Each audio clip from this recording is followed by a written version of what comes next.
Bonjour à tous, j'espère que vous allez bien. On se retrouve pour cette nouvelle vidéo. Vous êtes beaucoup à me demander, tonton, tu penses quoi de Solana, Ethereum? Est-ce que Solana est en train de remplacer Ethereum? Est-ce qu'Ethereum est en train de mourir au détriment de Solana? Je vais essayer de répondre à toutes ces questions. On va essayer d'être le plus factuel possible avec des charts, également avec la politique monétaire, etc. Vous allez voir qu'on va avoir plein de choses qui sont intéressantes. Juste avant de passer à l'analyse, je vous rappelle qu'on a un service d'algorithme qui vous est proposé, qui est gratuit, qui est mis en place depuis des mois et des mois maintenant, sur lequel on a beaucoup de retours déjà au niveau des témoignages, mais également au niveau des résultats. On vous a mis les résultats du trimestre précédent. On a des stratégies qui vont tourner entre 5 à 25% de rendement, voire un petit peu plus sur le trimestre précédent, donc le premier trimestre de l'année de 2025. L'algorithme SPT qui a fait 8,23 R, donc on a des algos qui sont mis en place gratuitement. Vous conservez 100% des gains et ils sont rentables.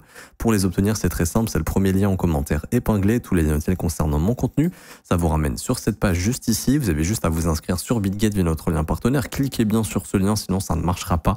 Vous avez juste ensuite à créer votre compte, à valider votre KYC sur la plateforme. Et ensuite, vous cliquez ici, obtenir nos algos trading 100% gratuitement. Vous renseignez prénom, email, identifiant Bitget. Vous cliquez sur rejoindre.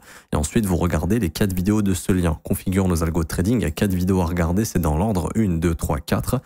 Vous regardez tout, on vous explique tout. Comment configurer les algos, configurer les montants, configurer le risque, voir les trades exécutés, voir les gains qui ont été faits.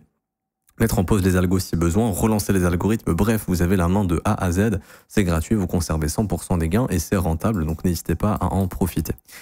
Alors ici, je vous ai mis le graphique de Solana contre Ethereum et en fait, on a pris le market cap de Sol vs le market cap de TH. Et en fait, ça nous donne un ratio.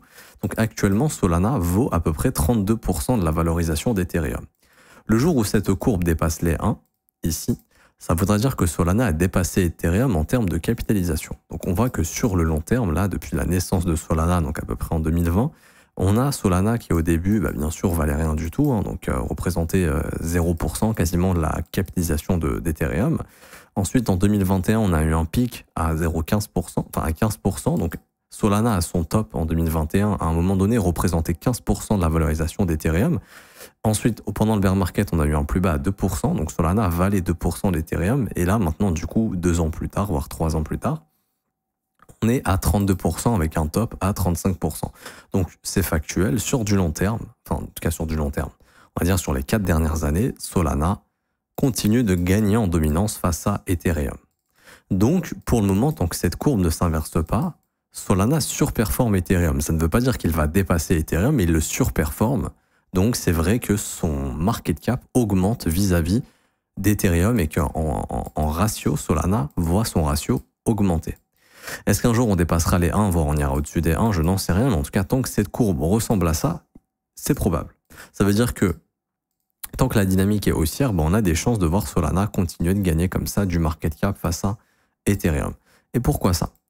Parce que d'une part, techniquement, c'est ce que dit l'analyse technique, la dynamique, la dynamique est toujours haussière. Le jour où la dynamique ressemble à ça, là on se dira, on a trouvé un nouveau top, c'est-à-dire que Solana a atteint, je sais pas, par exemple 39%, il va retracer, comme ça a été le cas ici, on est passé de 14% à peu près 2%. Ici, on est remonté à 34, imaginons on fait un top à 39. Là, ça sera de voir, ok, jusqu'à combien on baisse. Si on fait un creux ascendant et que cette fois-ci, on s'arrête à 8%, il y a un monde dans lequel la prochaine vague nous ramènera plus haut et que cette fois-ci, Solana ira chercher peut-être 60% de dominance face à Ethereum. Donc Solana représentera 60% de la valorisation d'Ethereum par exemple. Pourquoi ça? Alors pour ceux qui comprennent pas trop pourquoi, qui se disent oui mais Solana des fois ça tombe en panne, machin, en fait il faut regarder les revenus. Faut regarder les revenus et actuellement si on regarde les revenus, alors vous allez sur Défi la main, vous allez dans Fees revenus, vous allez dans Simple, vous mettez ici, vous mettez dans All. Alors j'avais un petit truc à cocher. Oui, ici. Pas dans Fees, pardon. Dans Revenus. Non, c'est bon. Advanced. Voilà. Revenus. Et ici, on a par exemple toutes les cryptos, entre guillemets, qui vont générer le plus de revenus ou enfin pas intervenants, mais comment dirais-je, tous ceux qui participent à l'écosystème crypto en gros. Et donc par exemple, vous avez Tether qui est premier, qui a fait 18 millions de revenus sur les 24 dernières heures. Donc Sur les 7 derniers jours, ça nous fait quand même pas mal. Alors, j'ai pas les datas sur les années, c'est un peu dommage, mais bon, c'est pas grave. On pourrait calculer, hein, mais sur les 7 derniers jours, voilà, Tether, c'est 129 millions de revenus, par exemple. On a derrière Circle, on a derrière TRX. Alors, pour ça que TRX, c'est une crypto qui se tient très très bien. On a Hyperliquid, personne n'en parle, mais ça monte en puissance à une vitesse monstrueuse. On est sur des revenus de 13 millions sur les 7 derniers jours. Donc, si on calcule à l'année, sachant qu'il y a 52 semaines, si on prend une moyenne de 13 millions, bon là c'est un peu plus élevé parce que le marché est assez volatile, mais bon bref, ça fait du 676 millions annuels. C'est pas rien, c'est une boîte quand même qui va générer du cash. Il y a Jupiter, etc., etc. Et on voit que Solana est devant Ethereum, ici. On voit que Solana est devant Ethereum, et là c'est juste sur les fees revenus, mais il y a aussi les app revenus, où on a Solana aussi qui dépasse Ethereum sur pas mal de data. Du coup, c'est de se dire que Solana, et ça c'est quasiment tout le temps comme ça, hein, et c'était bien plus impressionnant pendant la hype sur les mêmes coins, etc., Solana explosait Ethereum en termes de revenus. Et donc, c'est normal. C'est comme si demain, je vous disais, il y a 2 boîtes qui font des choses assez similaires, et il y en a une qui fait 3 fois plus de cash que l'autre. Pourtant, il y en a une qui est valorisée genre 3 fois moins. C'est normal en fait. On a un repricing ici. C'est pour ça qu'on peut pas savoir jusqu'où on va monter. Mais actuellement, ce qui est factuel, c'est que Solana, ça génère plus de revenus qu'Ethereum. Et donc, c'est normal que ce soit pricé. Et c'est normal, du coup, qu'on ait tout simplement un repricing de ça. Parce que si Ethereum vaut actuellement 180 milliards de valorisation, si je dis pas de conneries, et que Solana génère plus de revenus que lui, ça veut dire en soi que Solana mérite de se rapprocher, voire de dépasser Ethereum en termes de valorisation. On est à 59 milliards sur Sol, 186 milliards sur Ethereum. Donc maintenant, la question, c'est est-ce que ça va durer? Ça, on ne peut pas répondre à cette question. Je ne peux pas savoir si un jour on dépassera les 100%, bien évidemment, je n'en sais rien. Mais en tout cas, tant que Solana restera devant Ethereum en termes de revenus, Solana va continuer de gagner des parts face à Ethereum. Maintenant, bien sûr, il y a les ETF, donc il y a cet aspect à prendre en compte, c'est-à-dire qu'on a un ETF sur Ethereum, on n'a pas d'ETF sur Sol. Alors, à mon avis, l'ETF sur Solana, il arrivera au mois de juin. Donc là, je pense que d'ici 2 mois, on aura un ETF sur Sol. Pourquoi? Parce que Solana est déjà listé au CME. Donc le fait que Solana soit déjà listé au CME, ça confirme entre guillemets que l'ETF Sol, il est OK et qu'il arrivera soit au mois de juin, soit sur la dernière deadline, donc au mois d'août. Donc ça, c'est à noter. Maintenant, c'est vrai que le plus gros émetteur, c'est BlackRock, et eux, pour l'instant, ils n'ont pas proposé d'ETF Solana. Peut-être qu'ils en proposeront un s'ils voient qu'il y a des inflows sur les autres émetteurs d'ETF, mais bon, ça sera observé. Du coup, Ethereum, il y a BlackRock et un ETF dessus. Si un jour BlackRock propose un ETF sur Solana, ça indiquera que BlackRock aussi pense que Solana peut attirer des flux et des capitaux, et du coup pourrait leur faire gagner de l'argent, parce que quand tu es émetteur d'un ETF, tu gagnes de l'argent sur les frais de gestion, sur les frais de transaction, etc., etc. Donc en fait, ce qu'ils veulent, c'est s'en foutre que le prix explose ou pas. Eux, ce qu'ils veulent, c'est qu'il y ait un maximum de gens qui tradent l'ETF pour qu'il se passe un maximum d'argent, et donc quand tu sors un produit comme un ETF, ça te coûte de l'argent, il faut faire appel à des market makers, faire appel à plein de choses, des gestionnaires, des gens qui vont gérer les cold wallets, etc. Donc ça te coûte de l'argent, il faut que derrière ce soit rentable. Et donc BlackRock peut-être se dit, ok, vu l'intérêt du marché crypto actuellement, notre ETF Ethereum, il n'est pas rentable, on va pas s'engager tout de suite dans un ETF Solana, mais je pense que ça viendra à terme. Donc moi en tout cas, tant que la charte est haussière ici, je m'attends plus à ce qu'on ait toujours un Solana qui gagne des parts face à Ethereum, et qu'on ait, tant que les revenus le montrent, qu'on ait un Solana qui continue de gagner des parts face à Ethereum aussi. Donc d'un point de vue fondamental, c'est OK, d'un point de vue technique, c'est OK, donc tout pointe vers toujours, en termes de valorisation, un Solana qui devrait continuer d'augmenter face à Ethereum. Maintenant, à le dépasser, ça je ne sais pas, mais à augmenter, oui. Il y a une autre chose dont je voulais vous parler, c'est la force d'Ethereum. Donc là, en fait, c'est la Ethereum dominance qu'on peut voir ici. Et comme vous pouvez le voir, la Ethereum dominance est en chute libre. On était l'année dernière encore à 18%, on est à 7%. Ethereum perd énormément de dominance. Et est-ce que c'est normal? Oui. Si on étudie la politique monétaire du marché crypto actuellement, c'est tout à fait normal. Pourquoi? Ici, vous avez la Global Net Liquidity. Ça, c'est ce qui va nous montrer si on est dans une phase de QE ou de QT. Le QE, c'est quoi? C'est en gros les banques centrales émettent des liquidités à disposition sur les marchés ou carrément rachètent des actions pour soutenir l'économie et soutenir la bourse. Et donc ça, c'est le meilleur truc qui arrive, c'est quand la Fed et toutes les banques centrales du monde, que ce soit la BCE, la Banque centrale du Japon, de Chine, etc., injectent des liquidités, tout explose parce que Il y a énormément de liquidités disponibles sur les marchés. Et surtout les crypto-monnaies, parce que quand la politique monétaire est très favorable, les investisseurs vont prendre encore plus de risques que d'habitude. C'est-à-dire qu'ils vont aller s'exposer sur des actifs plus risqués. Quels sont les actifs plus risqués? Les crypto-monnaies. Alors maintenant, Bitcoin se fait une place en tant qu'un actif, on va dire, un peu moins risqué, mais ça reste quand même un actif risqué. Mais au sein de la crypto, tout ce qui va être plus risqué, ça va être altcoin. Et jusqu'à preuve du contraire, je sais qu'il y a des gens, ça leur déplaise qu'on dise ça, mais Ethereum est un altcoin. Bitcoin, c'est Bitcoin, et tout ce qui n'est pas Bitcoin est un altcoin. Et donc, Ethereum est un altcoin. Et donc, c'est normal que quand la politique monétaire n'est pas favorable à avoir une exposition sur des actifs risqués, on a un Ethereum qui sous-performe. C'est tout à fait normal. Si vous regardez bien, ici, quand la Fed imprime énormément d'argent, donc là, c'était pendant le Covid et après le Covid, regardez ce qui s'est passé. Ethereum dominance. On était, avant que la Fed imprime des billets, on était à peu près à 7% de dominance. La Fed a imprimé tout ce qu'elle pouvait imprimer. On est monté jusqu'à, ici, 21% de dominance. Et on voit que ça correspond à toute la phase de QE. Ensuite, le QT a commencé. Et on voit que depuis que le QT a commencé, la dominance d'Ethereum tombe, ce qui est tout à fait normal. Je vous l'ai redit. Quand on est en phase de QT, ça ne veut pas dire que les marchés ne peuvent pas monter. Les actifs à risque ont pris de la valeur. Les indices ont pris de la valeur. Bitcoin a pris de la valeur parce qu'il y a eu un ETF, parce qu'il y a eu des rumeurs de réserves stratégiques. Donc, il y a eu plein d'événements qui ont fait que Bitcoin a pu prendre de la valeur. Donc, réserve stratégique. Mais surtout parce que Bitcoin, c'est plus le méga actif risqué. Maintenant, il y a des institutions dessus. Ça commence à parler de lui comme un or numérique. BlackRock en fait les éloges. BlackRock le recommande dans un portefeuille à jusqu'à 2-3% d'allocation d'un portefeuille. Donc, ça commence à devenir un actif qui s'achète comme des indices américains. Par contre, c'est pas du tout le cas d'Ethereum, ni de Solana, ni de Dogecoin. Bref, vous avez compris, des altcoins, quoi. Et du coup, c'est normal de voir un Ether sous-performer pendant les phases de QT.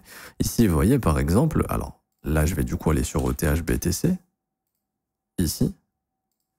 Mais on peut voir que, pareil, lors du précédent QE, qui a commencé à peu près en janvier 2016, regardez, c'est à ce moment-là où Ethereum Dominance a vu, enfin ETH-BTC a explosé.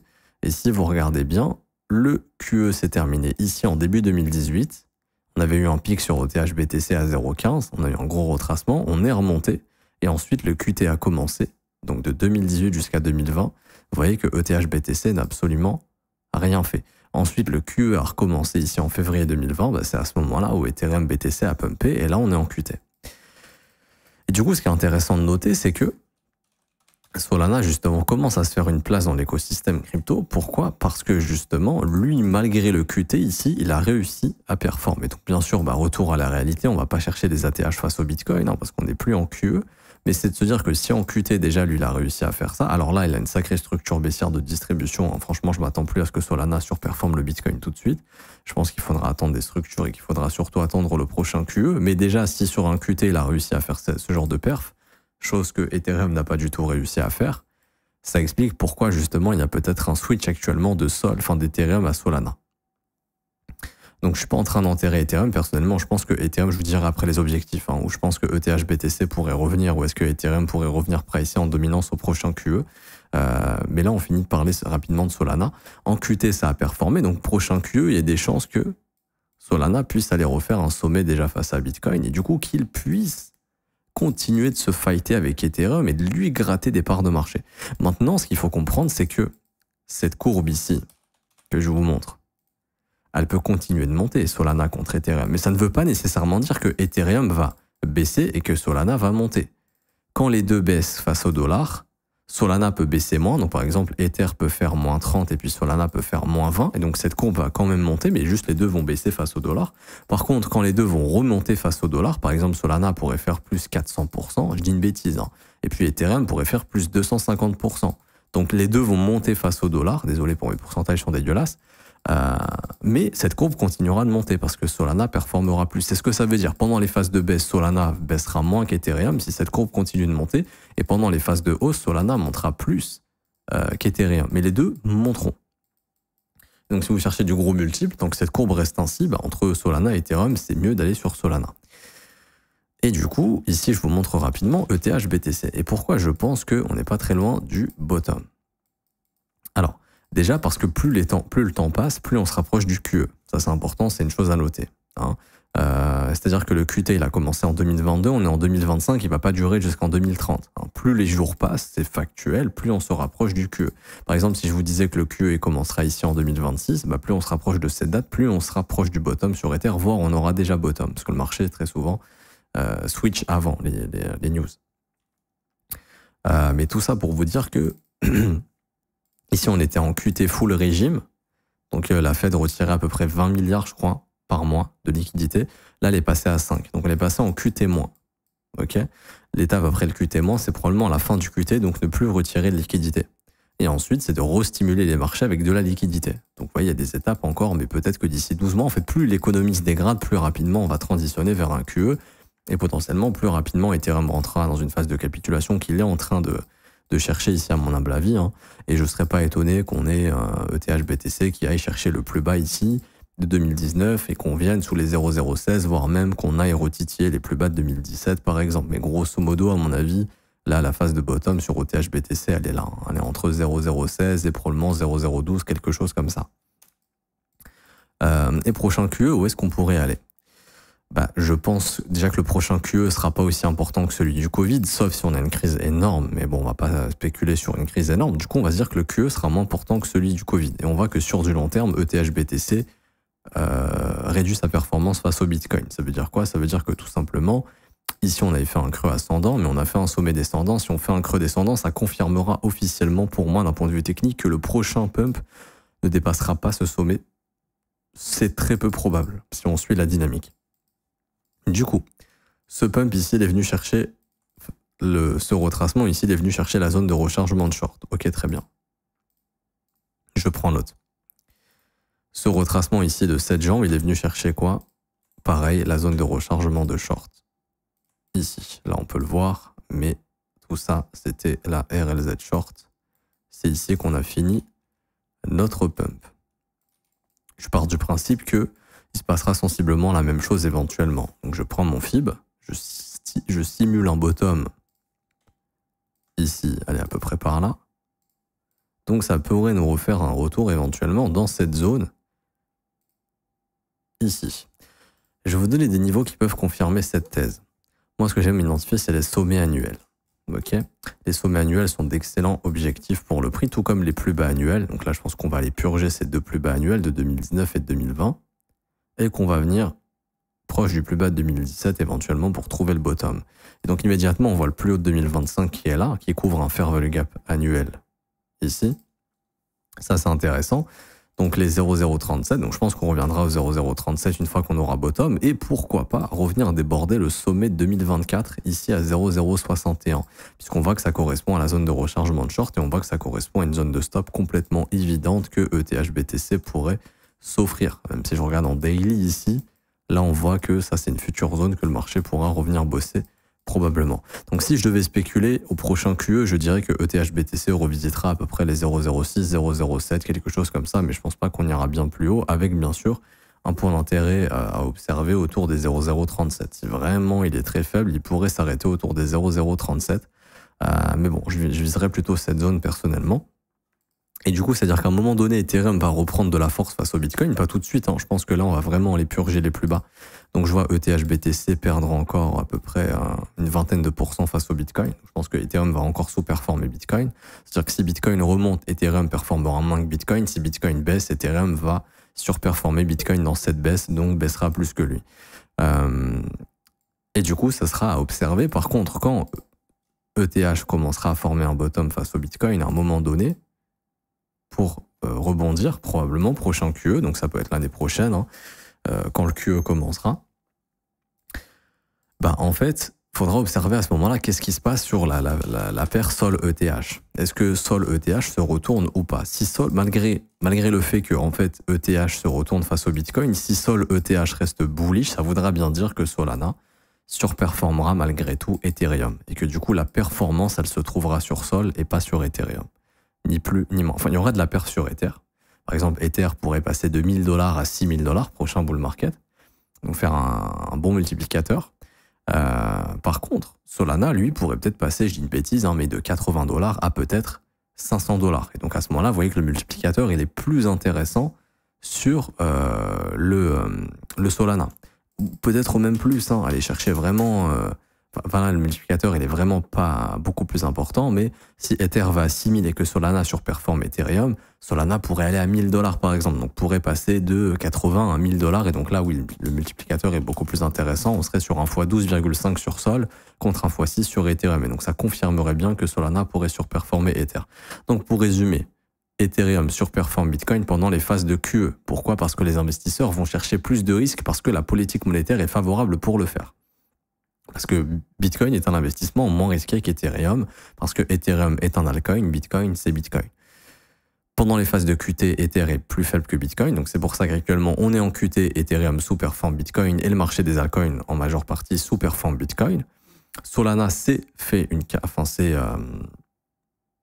s'est fait une place pendant ce QT et pendant ce bull run, donc là ça prouve que Solana est très fort et que Solana est toujours plus fort qu'Ethereum. Et la question c'est au prochain QE, est-ce que ce sera toujours le cas, oui ou non? Et ça c'est ce qu'il faudra observer. Et pour l'observer, il faudra observer un bottom sur OTH BTC. Et quand on aura observé un bottom sur OTH BTC, il faudra continuer d'observer la courbe Sol ETH. Si la courbe Sol ETH continue de monter, c'est que malgré le fait qu'Ethereum ait posé un bottom face au Bitcoin, Solana restera un actif qui va surperformer Ethereum et donc ce sera un meilleur investissement en termes de multiplicateur qu'Ethereum. Solana sera un meilleur multiplicateur que Ethereum. Donc je m'arrête ici pour aujourd'hui, j'espère que ça vous aura plu. Si c'est le cas, n'hésitez pas à laisser un pouce bleu, vous abonner si ce n'est pas déjà fait. Également, je vous rappelle, je vous offre un mentorship en commentaire épinglé. C'est une formation de 22 cours vidéo qui vous forme de A à Z à l'analyse technique, à des concepts de trading super puissants. C'est vraiment le meilleur mentorship que vous pourrez trouver sur Internet, c'est gratuit. Franchement, j'ai vu des formations qui peuvent coûter des milliers d'euros, les mecs t'apprennent rien du tout, c'est full bullshit. Là, c'est gratuit. Franchement, je l'estimais une valeur de plus de 2700 € ce mentorship. Je vous le mets à disposition gratuitement. Pour l'obtenir, c'est simple, c'est le premier lien en commentaire épinglé. Tous les liens utiles concernant mon contenu, comme d'hab. Ça vous ramène sur cette page. Il y a juste à cliquer sur ce lien et à s'inscrire sur BitGet via notre lien partenaire. Vous validez votre KYC sur la plateforme et vous faites un trade d'une valeur de 100 $. Et une fois que ça c'est fait, vous avez accès au mentorship. Et pour l'obtenir, c'est très simple. Vous cliquez sur ce lien, la meilleure formation de trading crypto. Vous cliquez sur obtenir gratuitement, vous renseignez email identifiant BitGet, vous cliquez sur recevoir et vous recevrez 24 heures après grand maximum le mentorship dans votre boîte mail le temps que notre système s'actualise. Et pour ceux qui veulent rejoindre l'école et se former à mes côtés, avoir accès à mes insights en direct, avoir accès à la formation de l'école qui est la formation la plus complète, 19 heures de cours vidéo, 8 modules qui vous forment de A à Z au trading.